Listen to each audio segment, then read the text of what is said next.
Bulldozers stopped inside one of America's wildest national parks. A $1.7 billion infrastructure project inside Big Bend National Park is on hold after protests, and a $7.5 billion plan covering 517 miles of border is under review for a redesign. Will that pause inside the park become permanent, or just a smaller footprint with different tools? The halt is focused and temporary. The $1.7 billion contract for the segment called Big Bend 4 is paused inside the park, while the full Big Bend sector, valued at about $7.5 billion, is under an about 2-week review to consider redesign options. The park itself is a small slice of a huge line. 118 miles of border run through Big Bend National Park, about 6% of the nearly 2,000 miles of southern border, and about 23% of the 517-mile sector that federal planners divided for construction. This was never one continuous wall. The May 2026 contract to Southwest Valley constructors for Big Bend 4 covered low-profile vehicle barriers, patrol roads, and detection technology in and near the park. The original park scope was about 17 miles of non-contiguous low barriers plus 200 to 205 miles of patrol roads up to 24 feet wide with sensors. Outside the park, the plan looks different. About 175 miles of 30-foot steel bollard wall are planned west of the park in Hudspeth, Jeff Davis, and Presidio counties in segments Big Bend 1 through 3, awarded to firms including Barnard and Fisher Sand and Gravel, and about 157 to 165 miles of vehicle barriers plus roads and technology to the east, through Brewster, Terrell, and Val Verde counties. The fight centers on how little traffic crosses here.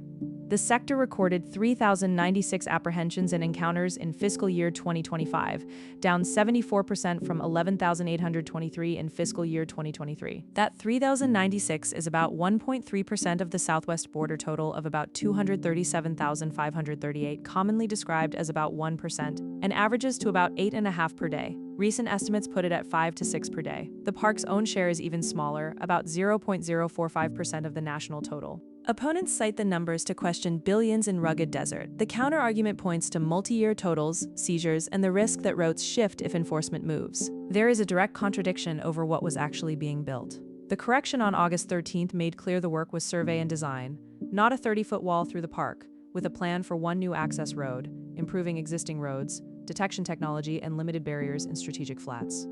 Before that clarification, video showed heavy equipment clearing and regrading near Santa Elena Canyon, which opponents say already fragmented habitat in a designated wild and scenic corridor. To expedite the work, 29 environmental and historic preservation laws were waived in June and July under the Illegal Immigration Reform and Immigrant Responsibility Act and the Real ID Act, including the National Environmental Policy Act, Endangered Species Act, and Clean Water Act. It was the third waiver for the area in 2026. The sequence moved fast. The May award was followed by waivers and clearing, then a correction, then a halt.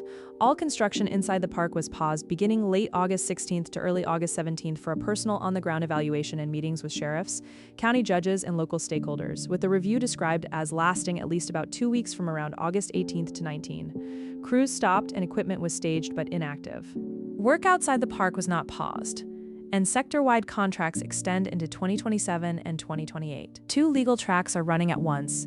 The indigenous nonprofit Peoples of La Junta for Preservation, associated with the Lipan Apache community and founded in 2024, filed August 14th in the Western District of Texas as Case 526 CV-05245, seeking a temporary restraining order under the Religious Freedom Restoration Act over harm to archaeological and religious sites. A motion followed on August 16th. A hearing is set for August 28th, and as of August 21, no injunction had been granted. A separate challenge to the waivers argues no administration had previously waived laws in a national park like Big Bend.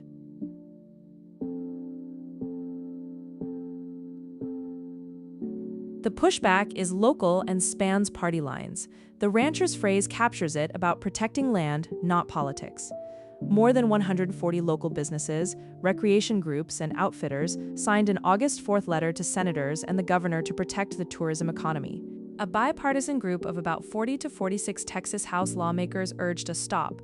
All Democratic members of the Texas congressional delegation opposed, and a senator sought stakeholder meetings before more park work. 7 former Big Bend superintendents, the National Parks Conservation Association, and the No Big Bend Wall Coalition, speaking for 132 organizations, also opposed. Terrell County's sheriff, a 26-year Border Patrol veteran who favors technology and existing roads, met with leadership during the review. The CBP commissioner says the pause is for listening and terrain evaluation, with options under discussion including scaling back or eliminating new patrol roads in favor of improving existing ones, limiting 4 to 6 foot vehicle barriers to flat accessible crossings, and relying more on cameras, sensors, autonomous towers, and drones while leveraging natural barriers. The governor says he spoke with the DHS secretary and has assurances no physical infrastructure, no wall or fence will be built inside the park, and that other tools would be used. Those assurances have been reported as verbal and political commitments, not a formal signed agreement, regulation change, or binding legal instrument, though the agency has independently reiterated no traditional wall for the park interior. The argument on the ground is geography.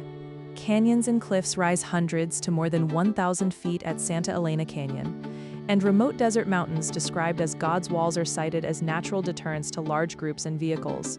Opponents say miles of new roads fragment habitat, affect dark skies and river access, while faster response on existing roads and real-time awareness from technology would do more. The pause stops bulldozers inside Big Bend National Park for now. It does not stop the sector outside the park, where ranchers fear eminent domain and road cuts across private land, and where outfitters and gateway communities depend on uninterrupted river access, trails, and night skies. The redesign is not published. The August 28th hearing has not yet decided a restraining order. The assurances of no wall in the park are not formalized, and the final cost, mileage, and footprint for the $7.5 billion, 517-mile sector outside the park remain undetermined, while contracts run into 2027 and 2028, and work there continues. Like and follow for more stories that matter.